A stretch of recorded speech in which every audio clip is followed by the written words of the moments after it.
So, a few months ago, I saw this video by Miscellaneous discussing and ranking all of the different symbols from Smash Ultimate. You know, the ones that represent each series and appear alongside the characters and stages of that series. It's a great video, and I highly recommend it.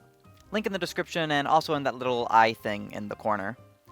After I saw it, I thought, man, this seems like a really fun idea. I wonder if there's a set of symbols from another series I really enjoy that serve a similar function and could be ranked in the same way.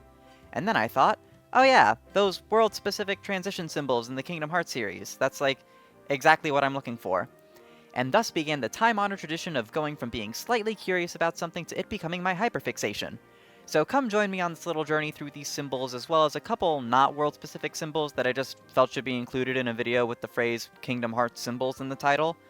Also, yes, this is a bit of a lower effort video and the editing's gonna be real simple. I just needed something tamer in between my last video. Holy shit, thanks for all the support, everybody. How did we just spring up to 1600 subs? What the hell? And the release of Nick All-Star Brawl 2, which is almost guaranteed to get a bigger video out of me. Naturally, we start at the beginning. Kingdom Hearts 2. Yeah, these symbols weren't actually a thing in KH1 or Chain of Memories. So we start with Twilight Town, represented by a keyhole. On the surface, this is so simple and probably not worth diving into super deeply, but I think this is actually very appropriate and well done despite the simplicity. Let's think about it. What does a keyhole represent? My immediate first thought is hidden truths, in a sense. When you peer through a keyhole, you get a tiny window into a bigger story. Just enough pieces to intrigue you without showing the full picture. And that is so perfect for the Roxas sections of Twilight Town. It's a picturesque life in an idyllic town, but every now and then we get a window into the lie of it all. The core of this world is the mystery hidden just behind the door, just beyond the keyhole. And it's not even a door we necessarily want to unlock. We don't want to admit that there's something on the other side, but it comes all the same.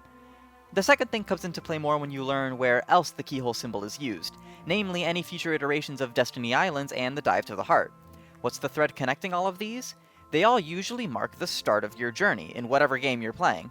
And considering the entire series starts off with this promise that you will be the one to open the door, and the keyhole is a pretty essential component in opening doors, I think it's safe to say that the keyhole has come to represent beginnings in the Kingdom Hearts series, and that works very well to me.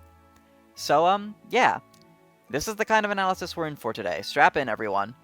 At the end of the day, it is still a very simplistic symbol, but I'll give it an A tier. It's employed consistently well.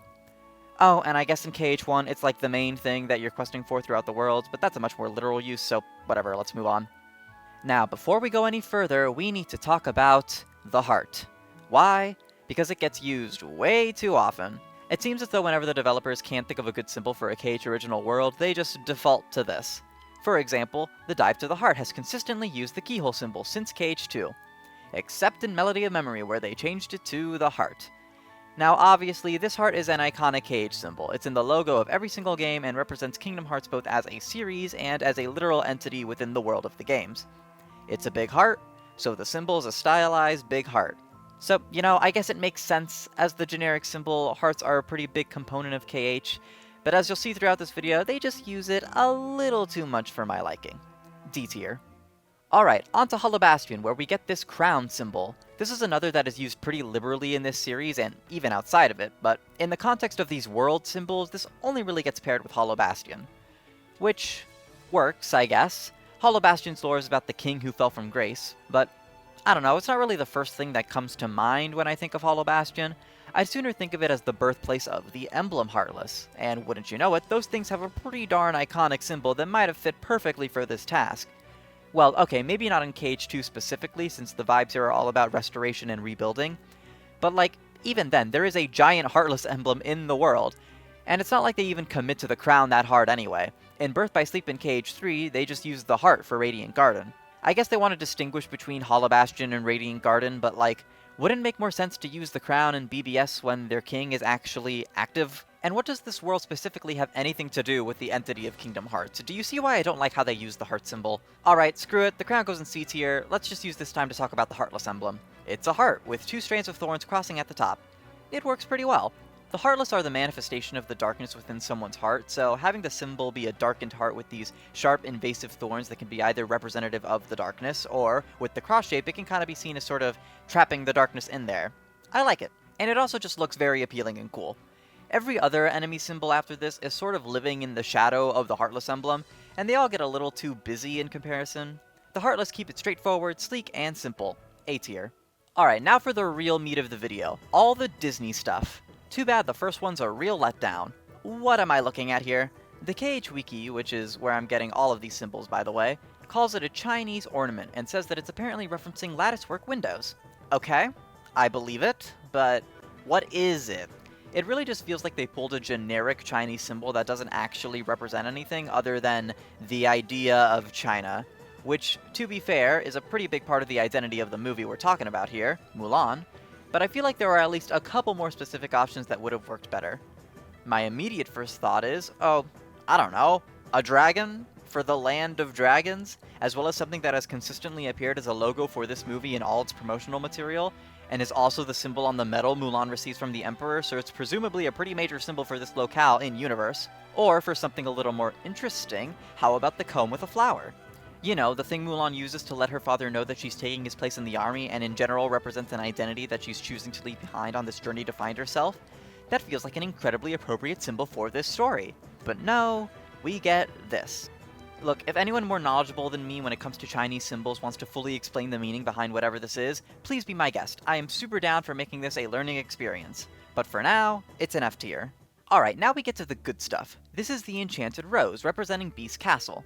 Disney loves using this rose to represent this movie, and why shouldn't they? It's a little too perfect. The beautiful flower with prickly thorns, the perfect representation of both beauty and beast. It's too easy. But here's what really knocks my socks off about this one.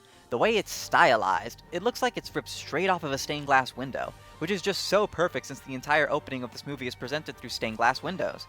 And that aesthetic choice really encapsulates the gothic vibe of this world. It is dark and brooding, but there's a beauty and magic in it perfectly represented, again, by the rose symbol. It's an S tier. Fight me. Next up we have Olympus Coliseum with this cloud with a lightning bolt striking down. The meaning of this symbol is actually directly stated in the film Hercules. It's the symbol of the gods. Alright, yeah, that tracks.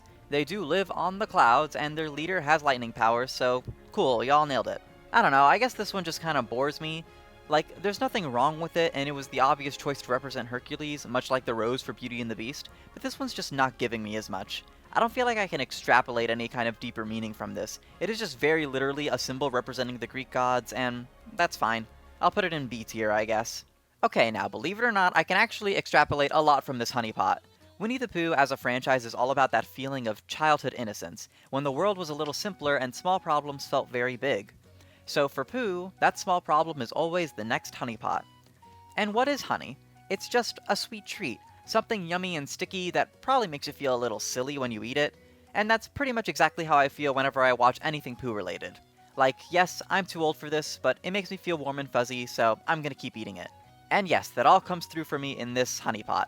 I also like that it's always got a little drizzle off the side, that's very charming to me. S tier. Oh look, it's one of the single most recognized symbols in all of media. Realistically, what other choice was there for the generic Mickey Mouse worlds than these three circles? This feels similar to the Olympus symbol to me, an obvious pick that works fine but doesn't really do anything more for me. Though this one upsets me a little bit more because I find it especially lazy when they just kinda use an image of the main character for the symbols. If there's any world where they could and maybe should get away with that, it's surely here, but that's not stopping me from putting it in C tier.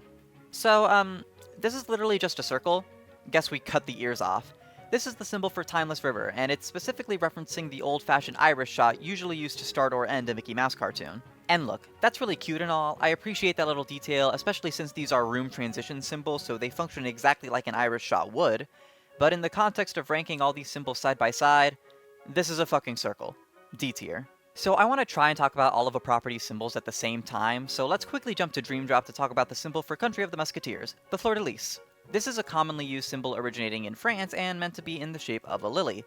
It seems to usually be used in some kind of military context. Look, I am very much not a history person, I'm just running off of what Wikipedia tells me. Anyway, in the Three Musketeers movie, they use the symbol to represent the Musketeers, so it's a very natural choice for the world symbol. Much like the Mickey ears, it's not particularly inspired, but at least it's not a character's head. B tier. The symbol for Atlantica in KH2 is strange, to say the least. It's an eighth note, but the bottom is rather large, presumably to look like a bubble. There's also these beamed eighth notes off to the side just to make sure you knew we were talking about music. This is just a really bad looking symbol. It doesn't read very well, it's awkward, it focuses a little too hard on the music side of things, which, I mean, yeah, that's what the entire world is in this game, but it still just feels off. I don't like it. F tier. Now, when they brought over the KH1 Atlantica songs for Melody of Memory, they went ahead and gave the world a new symbol. These fish. I mean, it's an improvement, but by the slimmest of margins. Yes, The Little Mermaid has fish in it. The movie, and thus the world, takes place in the ocean. That's all this symbol is giving me. Appreciate the effort to improve here, but you're not getting past D tier. Hi, editing buffoon here to plug in something I forgot to write in the script. Why the hell didn't they use the trident? You know, that thing they've used for Atlantic iconography in the past that's distinct, memorable, and influences the movie's plot in major ways? Yeah, that thing? Just saying.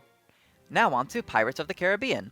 Both KH2 Port Royal and KH3 Caribbean use the famous skull and crossbones as their symbol, which is a pretty universally recognized symbol for pirates. And you really got to admire the branding on these pirates. This is a pretty damn good pick for a symbol if you're a scary group of pillaging and plundering scallywags. You are literally sailing under the banner of death. That's pretty damn metal. And death is a pretty major facet of the Pirates movie, so this all really works out great. Sort of an obvious pick again, but I still really like it. The KH2 one looks pretty generic, but the KH3 one is a lot more blatantly based on the symbol as it appears in the movies. Honestly, the improvement is so drastic that I kinda wanna put KH3s in A tier. So I'm gonna do that. KH2s can be in B tier. Aladdin gets the magic genie lamp, an obvious pick, probably the most recognizable iconography from the movie. It also perfectly matches up with the theming surrounding Aladdin. An everyday lamp secretly holding incredible power? Sounds like a diamond in the rough to me.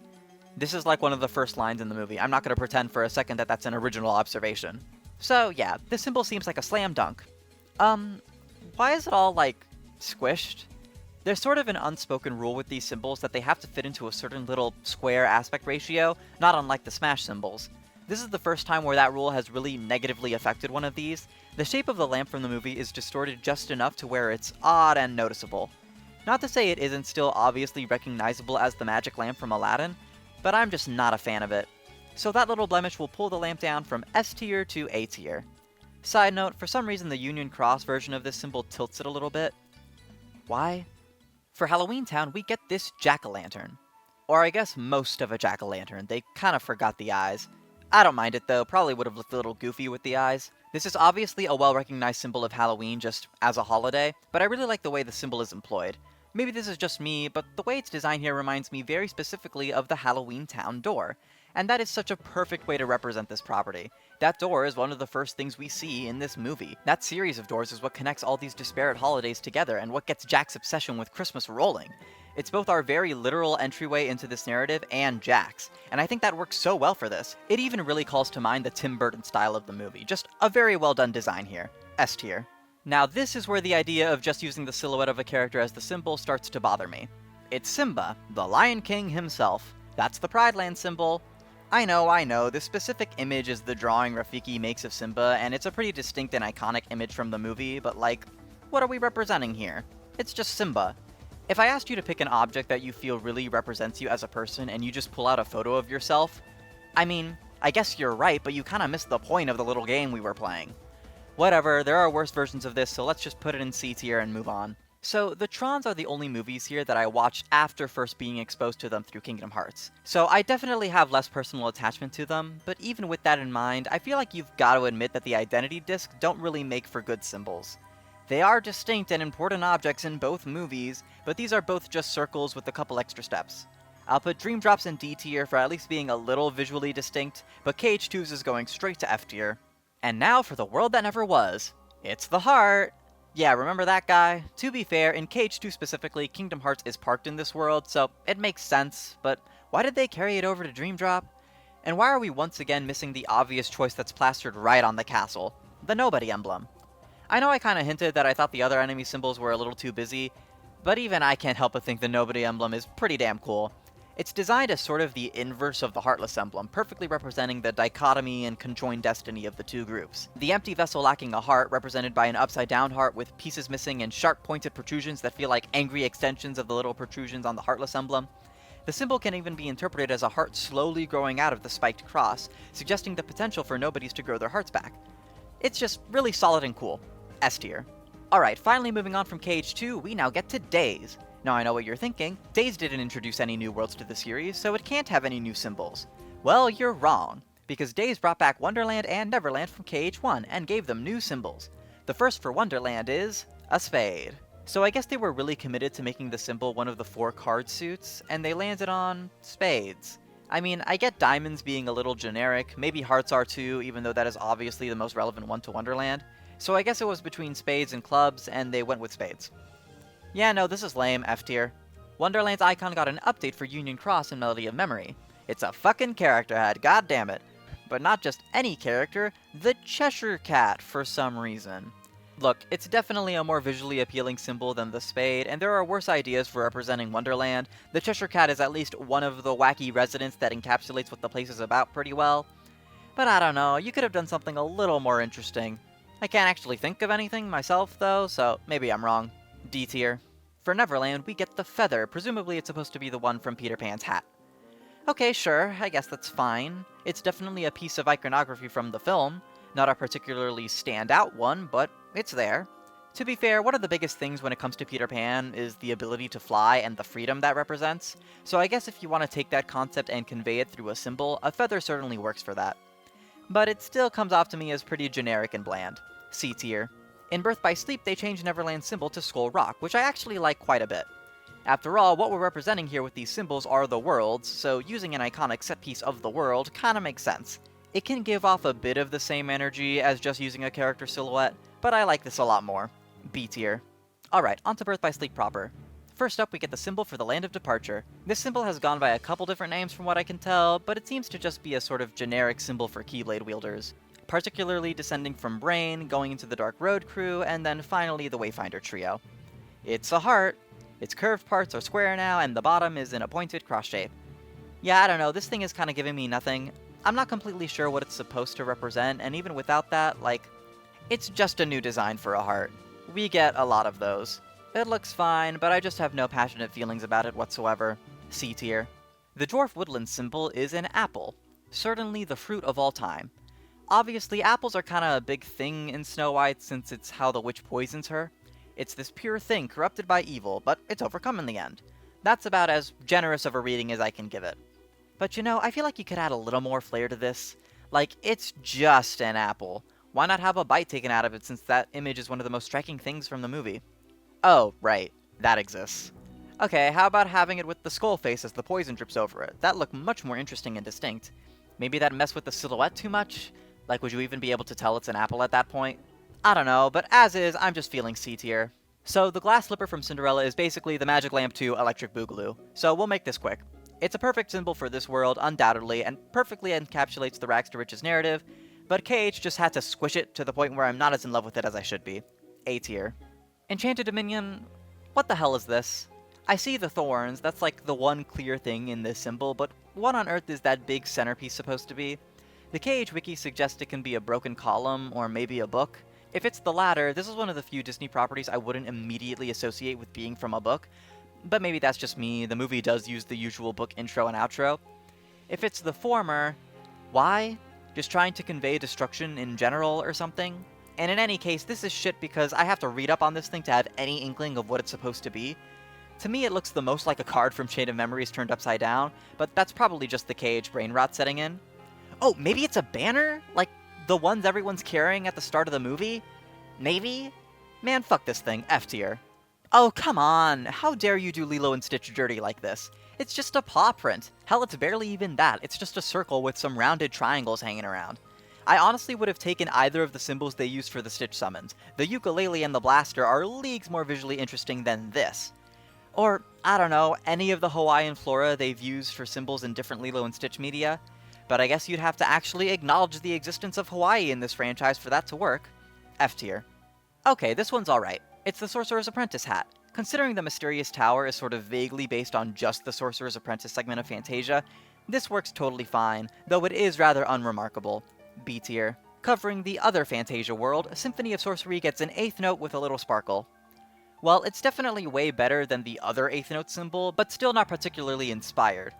I suppose it's difficult finding a symbol that adequately represents all the disparate sections of Fantasia, so leaning into the music of it all is a pretty safe bet. But I still feel like this could have been a tad more interesting. I feel like using some sheet music or something could have accomplished the same task while also feeling a bit less generic. Still a perfectly fine symbol, though, C tier. And now we reach the Keyblade Graveyard. This is certainly a key. A little on the nose, don't you think? To be fair, the only other relevant feature of this world is how barren it is, so I guess you have to lean into the whole key thing. But if they had saved it for BBS, maybe this would have been the world to use the heart in, since, Kingdom Hearts tends to hang out here. Just some food for thought. B tier, I guess. Somehow, the Realm of Darkness has 3 different symbols, all representing basically the same thing, a dark portal of some kind. Birth by Sleeps is the simplest. 0.2 takes that version and adds some lines to better convey the swirl idea, and Kai, I guess that's how you pronounce it, takes a completely different approach, going for a silhouette of a dark corridor. As much as I like the idea behind Kai's, the silhouette doesn't really read super well and is pretty messy. C tier.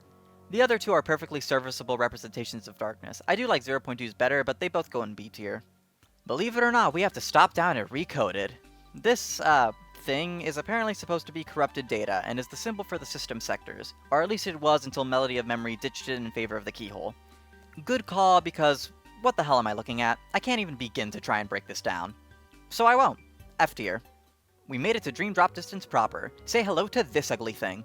This is the Reaper symbol originating from The World Ends With You, and it represents Traverse Town in this game, which makes a lot of sense since the Twiwi characters are all stationed here. That all said, I have no idea what this is supposed to be, and I don't get paid enough to research Twiwi. And saying that I could actually make that joke because I get paid for this shit now, thanks again for that, by the way. So, C tier. It looks fine. In case you're curious, every other appearance of Traverse Town just uses the heart. Yippee!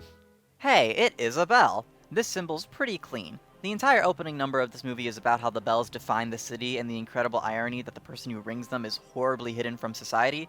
There was really no better choice for a symbol representing the Hunchback of Notre Dame. That said, I do think they could have had a bit more fun with it. This is pretty much as standard of a bell as they could have possibly designed.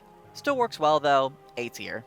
Boo! I realize this Pinocchio head also acts as the logo of the book at the start of the movie, so there's some precedent there, but I still think it's lame as hell. Did Melody of Memory try to fix it? Well, no. The KH1 Monstro songs get a silhouette of Monstro. This is the same exact problem, except, well, the world this time literally is Monstro, so it makes a little sense. Pinocchio's profile gets D tier, and Monstro gets C tier. And just like that, we're done with DDD. That was quick. Moving on. Time to cover Union Cross, everyone's favorite or least favorite Kingdom Hearts game. There is no in-between. First up, this star represents both Daybreak Town and Game Central Station. But it's not just a star, this is Lux. Basically, a collectible form of light the key kids of Union Cross are tasked to collect.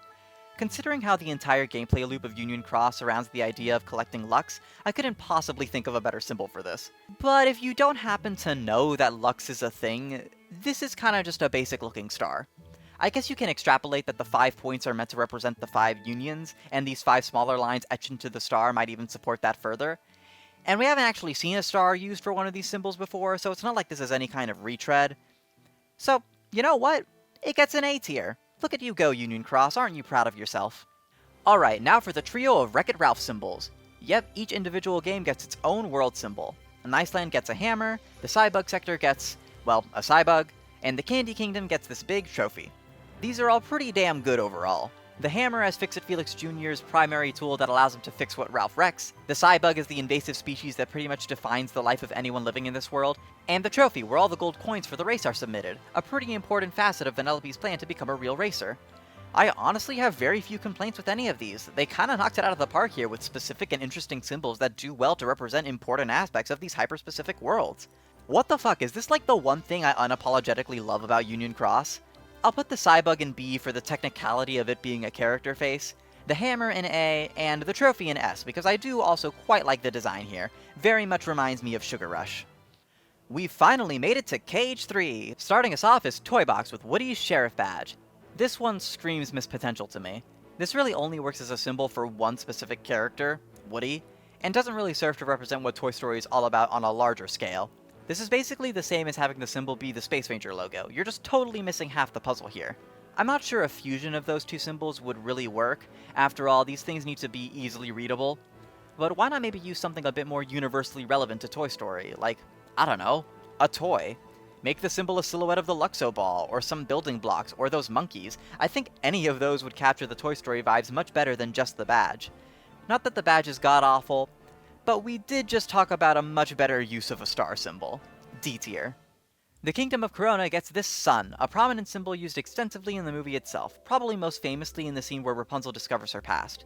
And it's a great choice for a symbol. There's a lot of talk about light and light imagery in this movie, most obviously through the floating lights and the I See the Light musical number, and it all points back to Rapunzel herself being very representative of this light. She brightens up any room she's in, brings life and energy both through her powers and her personality. You could even say she rises to the occasion. I could go on, but you get the gist. Rapunzel and this world as a whole are very well represented by this very cool looking sun. S tier. Monstropolis gets the Monsters Inc. logo, a blue M with an eye in it, suggesting the logo itself is some kind of monster. This is one where I understand they basically had to use it, but I'm still kinda disappointed by it. It's a letter. With an eye in it, sure, but it's still pretty much just a letter. B tier. Arendelle gets a snowflake. This specific style of snowflake is very prominently used in Frozen marketing, so that all tracks, but much like Monstropolis, I still find myself disappointed. What's the angle here? What does a snowflake represent in the context of Frozen other than, you know, shit's cold and snowy? My first thought was that snowflakes are often used to represent uniqueness or specialness, since no two snowflakes are exactly alike, or however that goes. But that idea doesn't really scream Frozen to me. Sure, Elsa's special, and I guess her learning to accept that part of herself is a big part of the story, but the theme isn't really about feeling special or not, it's just the good old love conquers all shtick. So I guess the meaning's there somewhere, but I am not particularly impressed. C tier. Oh goddammit, is this really the last Disney logo we're doing? It's not even a very distinct character head, this is an oval with 2 dots and a line. I don't really have a lot of love for Big Hero 6 as it is, and this sure isn't helping. F tier.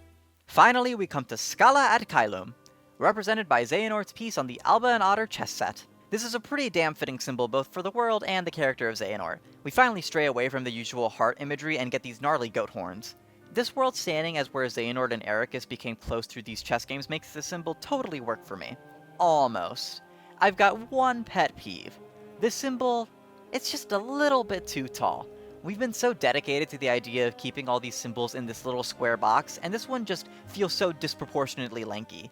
It's really odd alongside all the other symbols. I know that's a really silly reason to dock it points, but did you see the rest of the video? B tier. On to Melody of Memory, because it gave a couple more symbols to worlds that have never gotten them before. Namely, End of the World from KH1 and the Final World from KH3. It's the fucking heart, come on! You were willing to put in the extra legwork for Atlantica and Monstra, but not these iconic worlds? You could have at least used the Realm of Darkness symbol for the End of the World. You already know the heart's D tier, so I guess we're done here. Well, that covers all the worlds, but there are still a handful of symbols I'd like to talk about.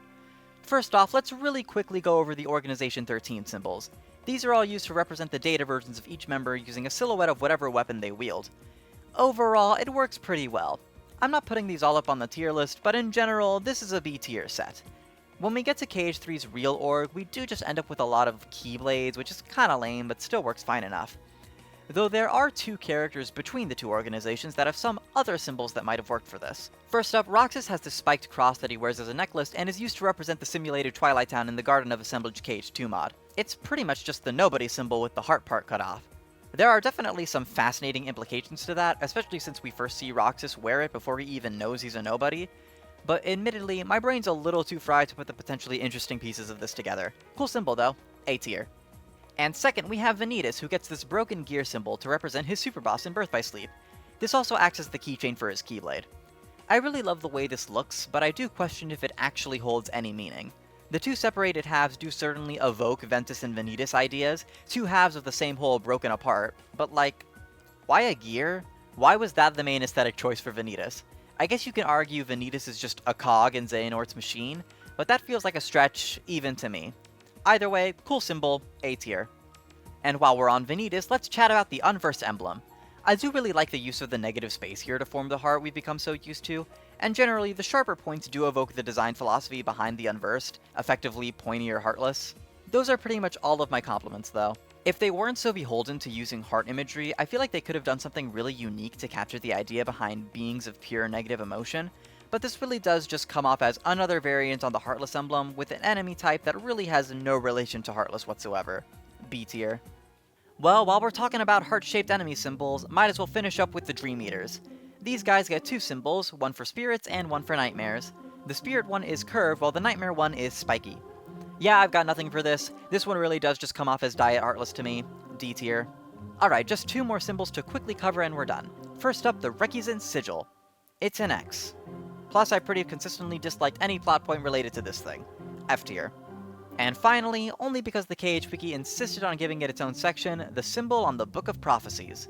An extension of our main heart logo with the pointed spikes that remind me of the Keyblade Wheeler symbol, and angel wings adorning the sides. We don't know a ton about the Book of Prophecies, so it is kinda hard to judge this symbol, but if I could share my conspiracy theory real quick, I feel like this was designed so that any element of it can potentially be recontextualized into something later down the road. Like, they haven't actually written that far into the story yet, but they future-proofed this symbol so that whatever they do can be applied to it. The whole thing is just non-specific enough that I feel like I might be onto something here. Anyway, C tier. Video's over now. Like, comment, subscribe. Goodbye.